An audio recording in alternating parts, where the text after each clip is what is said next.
அத்தனையும் ப்ரூஃபோடு இருக்கு. ஓப்பன் பண்ண வச்சிடாதீங்க. எப்போ ஓப்பன் பண்ணணுமோ அப்போ கரெக்டாக எல்லாமே ஓப்பன் ஆகும். மாண்புமிகு இந்து அறநிலையத்துறை அமைச்சர் அவர்கள், இந்து அறநிலையத்துறை அமைச்சர் அவர்கள். மாண்புமிகு பேரவைத் தலைவர் அவர்களே, நம்முடைய மதிப்பிற்குரிய அண்ணன்கள் எல்லாருமே பேசுங்க பேசுங்கன்றாங்க. ஆனால் முதலமைச்சர் பேச ஆரம்பிச்சார்னா, ஆதாரத்தை காட்ட ஆரம்பிச்சார்னா என்ன நடக்கும்ன்றது இதுல இருந்தே நம்ம புரிஞ்சிக்க முடியும். ரெடியா? மாண்பு முதலமைச்சர் அவர்கள்.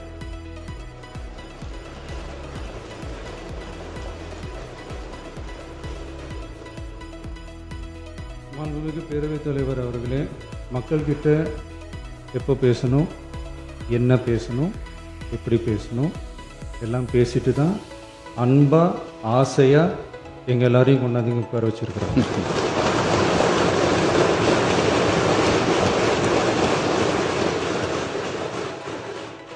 நான் பேசுவேன், பேசக்கூடாதுன்னு ஒன்றும் இல்லை. இடைத்தேர்தலையாவது சில பேருக்கு நல்லது நடக்கணும்ல.